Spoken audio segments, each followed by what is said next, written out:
Para poder trabajar y calcular las medidas de tendencia central, media aritmética, mediana y moda, vamos a tener que trabajar en una tabla para este caso, que es una matriz. La primera columna tiene la variable en estudio, que sería la calificación. Denominamos por la letra X, porque es la variable independiente. Y los criterios de clasificación de esta variable calificación vienen a ser estos criterios que van del 1 al 5. Los alumnos que tienen estas calificaciones en forma repetida pasan a ser lo que llamamos en estadística la frecuencia absoluta, es decir, el número de veces que se repite cada uno de estos datos que corresponden a la variable en estudio. Entonces, por ejemplo, la calificación 1 tienen 3 alumnos, 4 alumnos tienen calificación 2, 5 alumnos calificación 3, etc.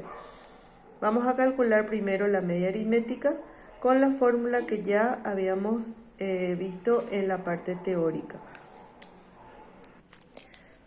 En la fórmula que habíamos visto ya tenemos que la media aritmética es igual a cada valor del dato por la frecuencia absoluta que le corresponde dividido el total de datos. Este desarrollo de este producto se hace en una tabla, dentro de la tabla haciendo en una de las columnas la multiplicación de cada dato por su frecuencia absoluta.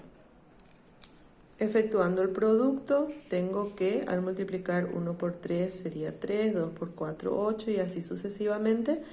De esta columna que es X por F, se tiene que hallar la sumatoria porque fíjense que acá yo necesito el total y a esto entonces le voy a agregar el símbolo de sumatoria.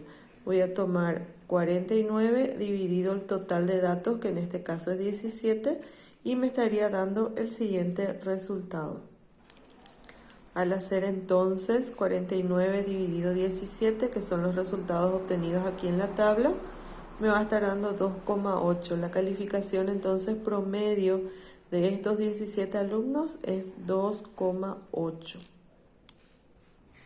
Para calcular la mediana representamos de esta manera o con cualquier símbolo, depende del autor que vayamos leyendo, que me indique qué es la mediana.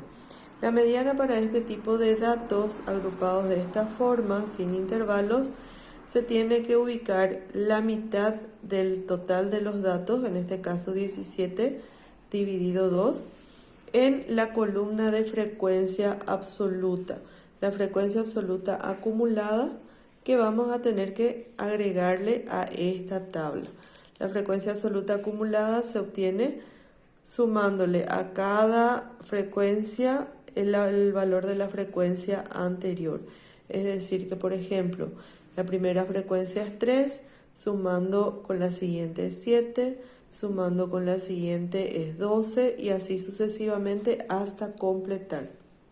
Entonces tengo que al ir sumando las frecuencias de la frecuencia absoluta, sumándole toda la anterior, se va a ir acumulando, por eso lleva el nombre de frecuencia absoluta acumulada. Esta columna no se vuelve a sumar y es aquí donde yo tengo que ubicar la mitad de 17, que es el total. Entonces tengo 17 dividido 2 me da 8,5. Ese valor 8,5 tengo que ubicar acá. Fíjense que acá está acumulado hasta 7, entonces 8,5 va a estar acumulado aquí, en donde está este valor 12. En esta línea yo me voy a fijar qué valor de la variable le corresponde el valor 3.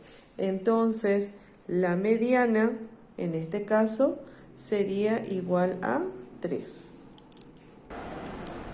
¿Cómo interpreto la mediana? Nosotros ya hallamos que 17 dividido 2 me da 8,5. 8,5 ubico en este lugar. En dirección a eso está mi mediana. La mediana me indica el valor que divide exactamente en la mitad a la distribución. Por lo tanto, yo aquí puedo concluir que el 50% de los alumnos tiene calificación 3 o menos.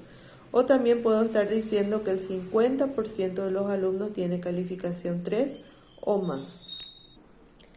Luego vemos lo que sería la moda. La moda es el valor que tiene una frecuencia absoluta mayor, es decir, sería el valor que se repite más veces en la distribución. Entonces, ¿qué hago? Busco en mi tabla la frecuencia absoluta y me fijo cuál es el mayor valor absoluto, en este caso sería 5.